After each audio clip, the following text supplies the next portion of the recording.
Alright guys, Scrappy again today. Hope you're doing well and enjoying your day so far. The CDL finally unveiled last night the official CDL rule set for the upcoming season, and most importantly the map set we are going to be running with, including what is going on in Control. 5 maps in the Hardpoint, 5 maps in the Search and Destroy. Not the same story in the Control by any means, and lots of reaction around the community last night as to exactly whether this is a good idea or not. What changes might be necessary? Are we just begging for Hacienda among potentially other maps to come back ASAP? Some other drama on the day as well. Very much interested to your thoughts in the comments below. Hit the like button if you enjoy. Subscribe if you're new as always. I'd greatly appreciate it. We're just going to dive straight into the map set then, because here we go. Official maps and nodes here for 2025's competitive season.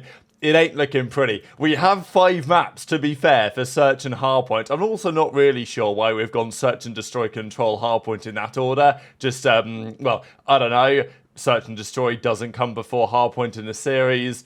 Whatever, it's a little bit strange to my eye. It doesn't really matter because the game modes are the same regardless. And it's pretty rare this is the case. There's usually like one map at least, which is like just a Search and Destroy map. This game, I thought it might be that Payback map, which is like, obviously it's very small, which is probably why it's not really ever been considered. But there's that very small kind of like mansion-esque map basically, which when I saw the reveal I thought, okay, maybe Payback could be good for Search and Destroy. That of course never materialized, at least for 4 versus 4, and therefore whatever we're playing in the respawn modes is what we are also playing in the Search and Destroy. So it's Protocol, which is, look, it's an okay map, you know, it's not the best map I've ever seen, but it's okay. It's respectable on some level. I don't think it's going to go down in COD history as anything spectacular, but it is playable, I would say. As is Vault, I'd say it's playable for both modes. There are some problems in the Search and Destroy departments, and we are seeing those 2 maps are also the Control maps, but there's more to say on that here in a second. Skyline was, obviously, when we first saw the beta, it looked like the most competitively viable map.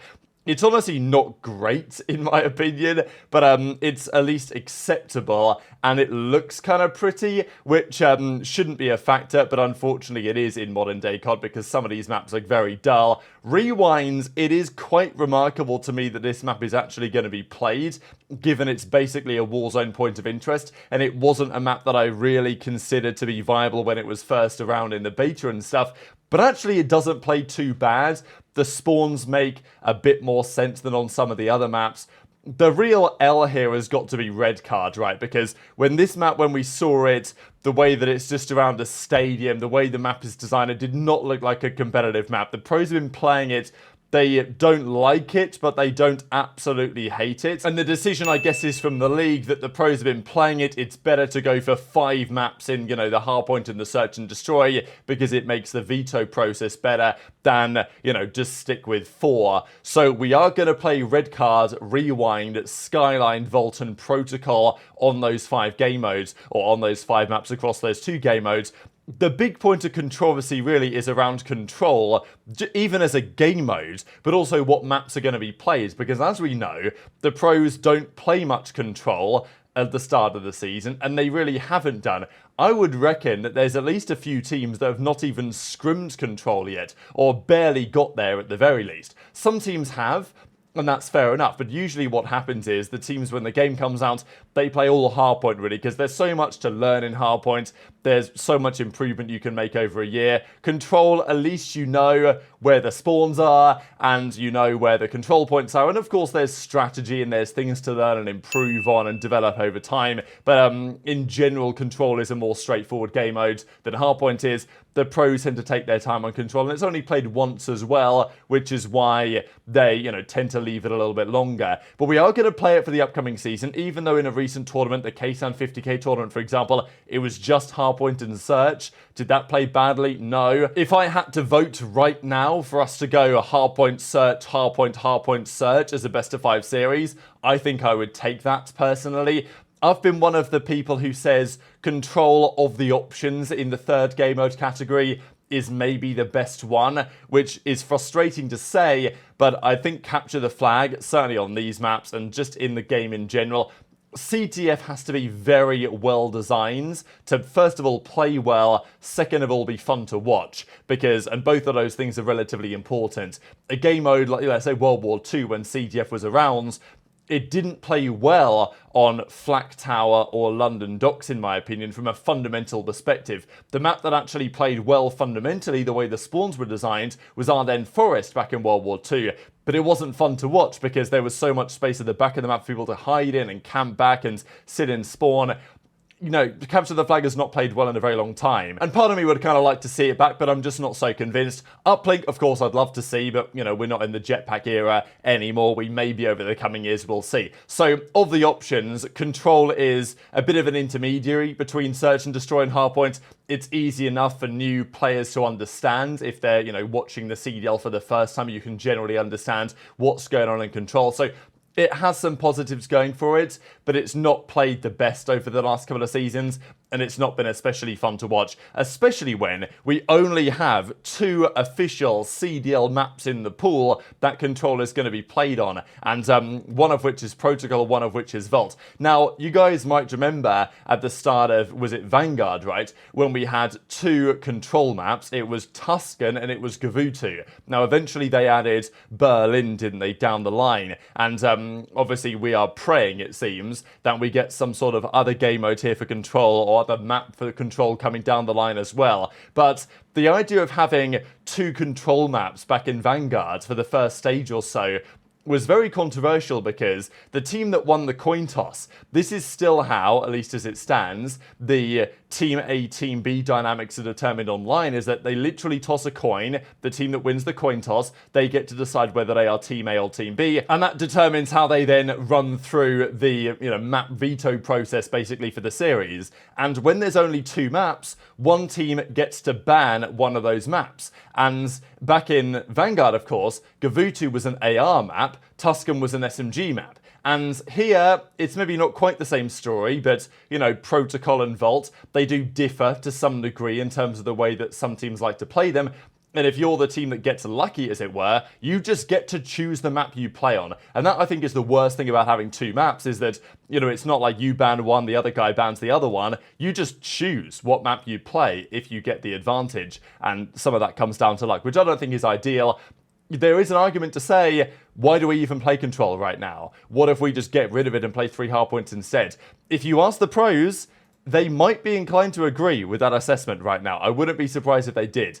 Down the line, when Hacienda arrives, maybe a different story. But for now, this is pretty much where we are going to be. So as JoeDeceives says, save us BA4 remasters. We need them now, we need them ASAP. And that's what we saw here, for example, from, I think it was on the Flanks Twitter, when they were like, yeah, please give us Hacienda ASAP. Red card has been confirmed. We need it gone. We need Hacienda in. We need Arsenal. We need frequency. Whatever. I'd love to see those maps back. We think the Yemen might be coming. We think the firing range might be coming. There are options, and as Spencer Peterson says from the league side, this is the first version of the rules. There will be changes. Of course, we kind of know what the settings and the rules are going to be, but it's also on Control, as he says. Expect a 3rd Control map to be added early into the season, he says. There was also some discussion on, you know, when Hacienda arrives, do we just throw it straight in? Like, as soon as it drops, does it go straight into the map set? Spencer says he's not opposed to a change there, but the pros, sometimes they want it to go in afterwards. But I think this year the pros might be so desperate that we're like, you know what, guys, just send it. As soon as Hacienda drops, send it into the map pool. That could be a good idea. So that's the general feeling among the pro players. Octane was giving his thoughts as well and saying that Banner Protect, he'd like to see that back.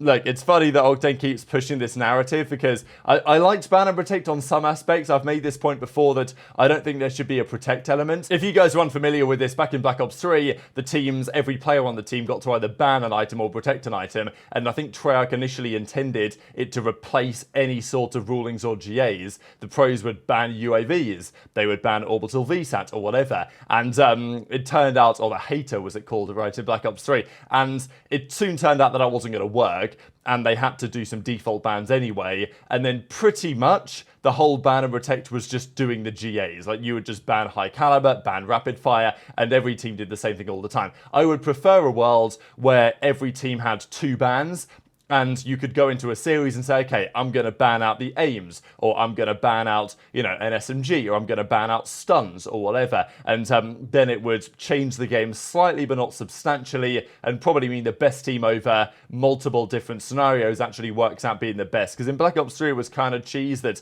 Aex's team would come in and ban Afterburner and Blast Suppressor and all of the staple perks. And it's like, well, we're not really playing the same game anymore. But before we close out the video, I wanted to show another couple of clips here from, well, the Dashy POV. So we did that Flycast episode the other day, and they were talking a little bit about this moment. So you guys remember on stream the other day, Nadeshot accidentally leaked his Twitch earnings of like $250,000+ in the last month or so. Pretty insane stuff. And Nade opened up about it and said he didn't leak it on purpose. And to be fair, there's not much to gain for leaking it on purpose, really. Because although I'm very happy for Nadeshot that he's doing well, there's not maybe much to gain from his POV by people knowing exactly how well he's doing. And the guys on the Flycast were kind of discussing, did Nade leak it on purpose for the impressions? Did he not? Nade kind of, well, confirms, or at least from his POV, that that's exactly not what's happened. But very much into your thoughts in the comments below. I'll share the clip. It was like $50, $60. Yeah, no one gave a shit, bro.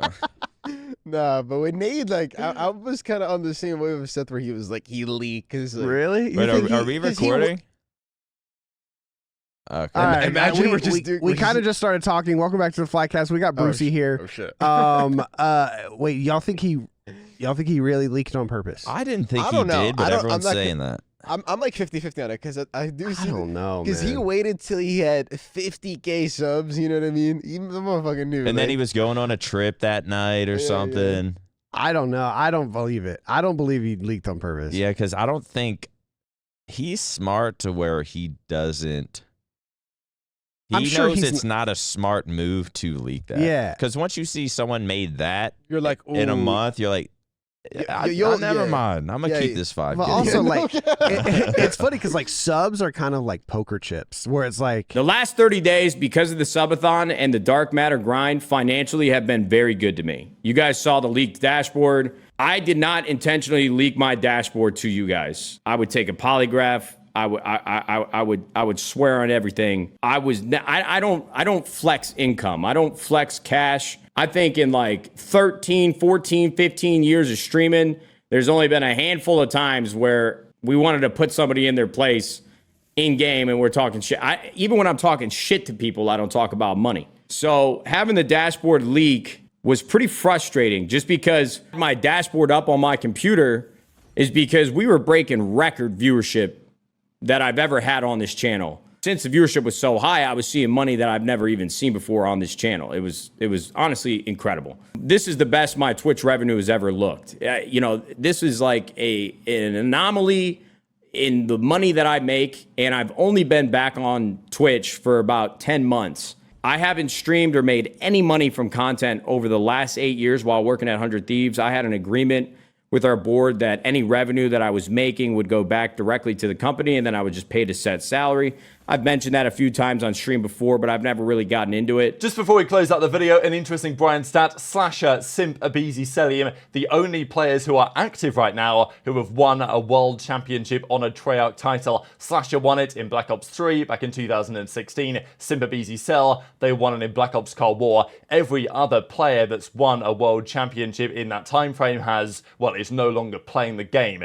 And interesting enough that those 4 players were on the same roster back in MW2 on that Atlanta FaZe team. Fantasy, by the way, is fully live if you guys want to get involved, not just in the Draft Royale thing over the last couple of seasons, but taking it to the next level as well with drafting. It's all now available with the season just about to get underway. So very much enjoy your thoughts in the comments below. Hit the like button if you enjoyed. Subscribe if you're new. Take care. And I'll see you next time. Do you feel like you've drastically changed your playstyle? Have you sort of gave up the I want to fry mentality to the let me just do whatever the fuck's going to get us a win? Because I always looked at it like, if I'm the best player, I'm going to give my team the best chance to win. I always just looked at it like that. But then over the years, I realized that I could be the best player and not winning shit. Yeah. Because I used to fucking have seasons where like I would have insane numbers or whatever, but I didn't win shit. So I'm like, this can't be that good. Did your teammates ever bring anything up? Never. Because I always just looked at it like, how is this guy winning more than me? I always used to look at players like, I'm way better than this guy. How is he winning more than me? Or this guy, how is he winning way more? It is kind of like a reality check, and also, I don't know, I just had to try it, because I was also looking at it like, too, like, bro, what the fuck? Like, I'll be the fucking best, like, getting in the hill. Like, I always looked at it like that, too. Like, if this is the best win con, I'll just do it better than anybody else. I would like compare myself almost to Damon, like some of the plays I was making. I was playing a completely different, like, impact of winning, because before, whenever I used to win, I used to be like the guy, just to dominate. Yeah. I would 40, like, 2-piece, 3-piece, left and right. Yeah, but if like, you need to go in there and chow and get traded, you'll do it. I could still literally today, like, average like the same numbers I've always